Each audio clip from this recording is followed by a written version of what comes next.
Aujourd'hui, c'est Lilia qui va nous conter son histoire, La fleur timide. J'attrape des rêves pour que les humains puissent les poursuivre. À Ionia, la magie fait partie intégrante de la Terre. Notre monde est si vivant! Les forêts s'étendent à perte de vue et les arbres se parent souvent d'autant de couleurs que de feuilles en raison de leur lien avec le royaume spirituel. Pour les humains, les arbres sont debout.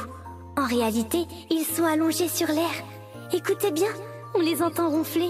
Mais il existe une forêt, bien dissimulée, qui attire une toute autre forme de magie, un jardin au centre duquel se trouve un arbre qui rassemble les rêves de l'humanité dans ses fleurs. Dans mon jardin, le jardin, il y a un arbre. L'arbre. L'arbre des rêves grandit à partir d'une graine du dieu Saul qui dominait autrefois l'ancien bosquet Domika Yalan. Tombée lors de la chute tragique du dieu Saul, la graine prit racine en un lieu désormais nommé le jardin de l'oubli. Cultivé par Hiverne, l'aîné de la forêt, l'arbre des rêves s'éleva en spirale, répandant la magie des désirs de l'humanité à chaque éclosion de ses fleurs oniriques. Les fleurs éclosent pour être admirées. Lilia naquit lorsque l'un des rêves de l'arbre fut emprisonné dans un bourgeon tombé au sol avant sa floraison. Une telle chose ne s'était jamais produite auparavant. Le bourgeon poussa et se transforma en une jeune créature maladroite semblable à un faon, un bouton de fleurs toujours présent sur sa tête. Avec un cœur rêveur, rien n'est impossible. Lilia eut pour seule compagnie son arbre-mère ainsi que les rêves qui erraient chaque nuit jusqu'au jardin. Lilia aidait à prendre soin des bourgeons et elle apprit à connaître l'humanité à travers eux. Enchantée par les êtres et les endroits qu'elle entrevoyait, elle passait chaque instant éveillée à vivre un tourbillon d'émotions et de désirs que les mortels ne pouvaient voir qu'en fermant les yeux. Les humains font de la magie chaque soir, à chaque fois qu'ils s'endorment. En prenant soin des rêves, Lilia prenait également soin des rêveurs. Elle en vint à considérer chacun d'entre eux comme un nouvel ami. Elle ne souhaitait qu'une seule chose, pouvoir un jour saluer les êtres qui imaginaient de telles merveilles. Je veux rencontrer un humain. Son désir était si puissant qu'il finit par prendre forme dans l'un des bourgeons de l'arbre. Mais lorsque Lilia rencontra enfin des humains, ce ne fut en rien semblable à un rêve. Ce fut comme un soudain réveil. Quelque chose se passait dans le monde, au-delà de la forêt de Lilia. La guerre ravageait les terres et de moins en moins de rêves atteignaient le jardin. L'arbre-mère avait tellement de fleurs avant. L'arbre tomba malade et des broussins firent leur apparition sur son tronc, sombre excroissance ligneuse sointant d'obscurité. Le jardin est plein de nœuds. Les nœuds, pleins de cauchemars. Lilia fit de son mieux pour prendre soin de son arbre-mère et des rêves encore présents dans ses bourgeons, mais il ne fut pas longtemps avant que le jardin soit si affaibli que la violence du monde extérieur finit par s'y déverser. Une nuit, des guerriers pénétrèrent dans la forêt et pourchassèrent une silhouette isolée jusqu'à l'arbre des rêves. L'un des coups d'épée des étrangers coupa la branche contenant le rêve inassouvi de Lilia qui s'écrasa au sol. Lilia, pris de panique, plongea les humains dans un profond sommeil. Elle était sidérée par la différence entre les mortels qu'elle pensait connaître et ceux qu'elle venait de rencontrer. C'était pas beau du tout. Ils étaient terrorisés, plus semblables à un nœud qu'à une étincelle, plus semblables à des broussins. Mais alors que les guerriers dormaient et que Lilia pleurait, un rêve émergea de l'être que les étrangers avaient pourchassé jusqu'ici. Faiblement, il flotta jusqu'à la branche brisée et s'installa dans son bourgeon. Accroche-toi à ma branche, rêve. Lilia ramassa la branche, elle pouvait sentir le rêve.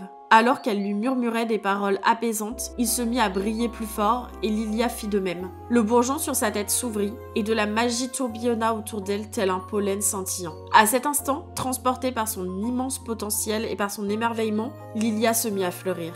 Jusqu'à ce que, d'un éternuement, elle propulse sa magie dans la forêt environnante. Les humains s'éveillèrent un à un, incapables de se rappeler leurs actions ou ceux qui les avaient menés jusqu'à cette forêt. Aucun ne remarqua le faon timide caché derrière l'arbre. Ils peuvent me voir? Ne les laisse pas me voir, je ne suis pas prête. Soulagée, Lilia regarda les humains s'en aller, ne voyant toujours à leur place que des nœuds confus, mais sachant à présent qu'une étincelle se cachait toujours derrière cette vile apparence. Chaque humain a sa petite étincelle.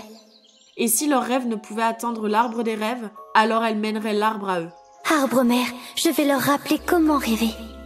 Ramassant sa branche, Lilia quitta le jardin et pénétra dans le monde des humains. Un monde qu'elle avait toujours rêvé de connaître, mais qui l'effrayait désormais au plus haut point. Tout était si différent de ce qu'elle avait compris. Cachée à l'abri des regards, Lilia aide désormais à donner vie aux rêves des gens, attirés par ce qu'elle aperçoit de leur personnalité et par ce que peuvent cacher leurs nœuds. Où es-tu, petit rêve perdu? Je vais te ramener chez toi dans l'arbre des rêves. En aidant les humains à réaliser leurs souhaits les plus profonds, Lilia réalise le sien, et le bourgeon sur sa tête s'ouvre chaque fois qu'elle est heureuse. Bien que l'obscurité semble à nouveau envahir Ionia, elle sait que ce n'est rien qu'un masque. Et sous ce masque se trouve toujours l'étincelle familière de l'espoir. Ce n'est qu'en bravant le monde et en bravant ses propres craintes que Lilia peut espérer démêler les broussins du monde. Tu peux le faire, Lilia. Tu es un fond onirique fort et indépendant. Et tu as un gros bâton et tu frappes les gens avec, même si tu veux pas leur faire mal. Ah, pardon. Et maintenant passons à une petite histoire, le jardin des rêves. L'enfant avance lentement dans la forêt, et parfois, sous la forêt, quand la canopée de feuilles tisse un manteau vert devant les nuages. Oh, et parfois, par-dessus la forêt, pour éviter les racines. Ne trébuche pas, petite fille. Ne trébuche pas. Et maintenant, elle passe à travers, dans ma direction. Je me tiens dans les ombres au-delà du chemin qui mène hors du village de la Fillette, où d'innombrables humains se sont rassemblés. Le petit bourgeon sur ma tête dépasse derrière un buisson. Mes sabots creusent nerveusement des sillons dans la terre, et je tiens bien serré contre mon torse la branche que m'a donnée l'arbre-mère. Son écorce familière me réconforte. Je suis en sécurité ici, dans les arbres, ou peut-être quelques pas plus loin derrière eux. Juste un peu plus. Bien qu'il y ait beaucoup d'humains dans le village, remplissant de villes et collines, la Fillette est seule. Je serre ma branche un peu plus fort en me souvenant de ce que j'ai à faire. Il est temps d'avancer, Lilia. Juste un pas. Tu peux le faire. L'arbre-mère est malade. Il a besoin du rêve de la Fillette. Je fais un pas, ou plutôt mon sabot bouge un peu. Oh, je ne suis pas allée très loin. Cette fois, je lève un sabot tremblant et avant d'avoir trop peur, je le ramène vite au sol. Oups, j'étais vers l'arrière. La Fillette s'arrête et s'assoit sous un arbre. Elle est juste assez près pour que je l'entende pleurer doucement sur la poupée de chiffon nichée dans ses bras. Il n'y a personne pour essuyer ses larmes, mais elle n'est pas complètement seule.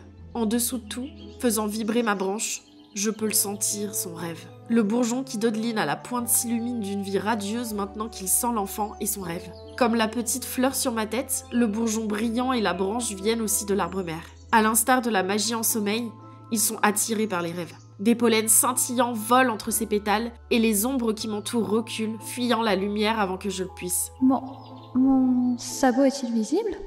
Je me contorsionne sur mes 4 pattes pour rester dans l'ombre qui rétrécit. Je titube et perds l'équilibre. Le bourgeon brillant se balance violemment et projette des nuages de pollen qui flottent vers la Fillette à travers les feuilles. Et puis, alors que les ombres bougent à nouveau, je trébuche dans la clairière où elle attend. Tout ce que je peux faire, c'est l'observer en me cachant derrière ma branche, trop effrayée pour cligner des yeux. Mais elle ne me voit pas. Elle enfonce son visage dans sa poupée pour étouffer ses pleurs. Ses sanglots deviennent des gémissements, ses gémissements des soupirs. Le pollen du bourgeon se dépose peu à peu autour d'elle et scintille, tandis que les paupières de la Fillette se ferment. Elle s'endort contre l'arbre, la poupée glisse entre ses mains. J'ai toujours trop peur pour bouger. Quelque chose s'extirpe du bourgeon et danse au-dessus de ma tête. C'est mon vieil ami. Un petit rêve qui m'accompagne depuis que j'ai quitté le jardin mystique de l'arbre-mère. Comme s'il sentait encore l'autre rêve niché dans la Fillette, mon ami étincelant danse dans les airs et se rapproche d'elle. Ce n'est pas passé loin, dis-je. Il vole jusqu'au-dessus de la Fillette en laissant une traînée d'étincelles qui la chatouillent et lui font froncer le nez. Elle lâche un grognement si fort que je bondis à nouveau, rougissant en touchant terre. Je touche les pétales du petit bourgeon sur ma tête en me demandant s'ils sont devenus aussi rouges que mes joues. L'enfant est toujours assoupi. Pourquoi son rêve ne sort-il pas? Mon ami continue de tournoyer autour de la Fillette, tentant de faire sortir l'autre rêve. Mais mes yeux sont attirés par la poupée au sol, la main de la Fillette pend, comme pour aller la ramasser, les doigts serrant fort. Avant de quitter le jardin qui était mon foyer, je pensais que les rêves représentaient les choses que les gens voulaient le plus quand ils fermaient les yeux. Mais maintenant, je vois que les choses qu'ils veulent, qu'ils essayent d'atteindre et de conserver, ne font que les rendre tristes. La chose dont je voulais le plus, rencontrer les rêveurs, a blessé l'arbre-mère. Et si les rêves n'étaient pas les choses que nous voulons? Je dépose ma branche. Cette fois, tu peux y arriver, Lilia. Ferme simplement les yeux, comme si tu dormais. Je m'agenouille maladroitement à côté de la Fillette et je prends sa poupée. Et si les rêves, c'était les choses dont on a besoin? Je commence à tendre la poupée vers la Fillette pour la lui rendre, inquiète d'être si proche, même d'un humain si petit. Instinctivement, elle roule sur elle-même en la sentant contre sa joue. Elle s'assoit pour prendre la poupée et lui faire un câlin. Ses petits bras sont juste assez longs pour m'attraper en même temps. Pour câliner la poupée, elle m'attire plus près, encore plus près. Et à ce moment-là, on découvre toutes deux ce qu'il nous faut pour nous épanouir. Le rêve de la fillette sort enfin dans un tourbillon lumineux qui tourne et danse avec mon vieil ami, remplissant la forêt de tant de merveilles que je peux le sentir jusqu'à la pointe de mes sabots. J'ai envie de bondir. Comme une couleur qui n'a pas de nom, chaque rêve est difficile à décrire. Est-ce que ce rêve est la sœur de la fillette, l'entourant de ses bras alors que les sœurs se sont déjà dit adieu? Est-ce la poupée qu'elle prétend être sa sœur avant qu'elle n'endosse son armure et laisse tout derrière elle? Ou sont-ce les choses que la fillette tenait trop serrées en câlinant sa poupée, et son rêve est quelque chose de plus profond, de plus vrai?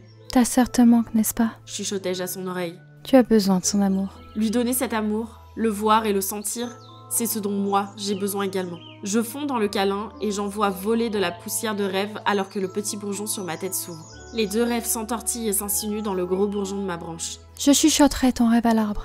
Je m'en souviendrai. Dis-je à la fillette. Je suis contente de t'avoir rencontré. Ajoutai-je. J'espère que son rêve m'entend également. Je relâche la fillette et la dépose doucement. Dans ses soupirs, elle libère tout ce qui piégeait son rêve. Comme tant de mortels, sa sœur pourrait ne jamais revenir lui donner l'amour qu'elle désire.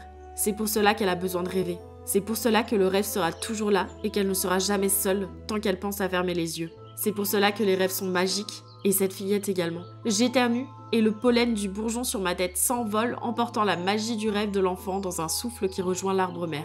Oups! Dis-je en rougissant, parce que je réalise que je suis à découvert. Et avant que le sentiment merveilleux ne s'efface vraiment, je retourne en bondissant dans la forêt. La fillette ouvre les yeux et bâille de contentement. Le soleil brille à travers les feuilles qui la surplombent. Elle est étonnée d'être encore dans la forêt et lâche sa poupée de surprise. Puis, lentement, elle se rappelle ce qu'elle signifie pour elle, qui la lui a offerte, et elle la ramasse. Elle serre fort sa poupée et commence à courir dans la clairière. Oma, Oma, grande sœur est-elle revenue? Hurle-t-elle à sa grand-mère. Je viens de la voir, je l'ai vue. Les contours de la fillette disparaissent, mais derrière elle, sur le chemin qu'elle a emprunté, des bourgeons de rêve libèrent un pollen étincelant. Peut-être que lorsque l'enfant reviendra, elle cueillera une de ses fleurs. Et elle saura dans son cœur que, même si elle ne peut le retenir, l'amour de sa sœur s'épanouira toujours. Merci à tous d'avoir suivi cette vidéo.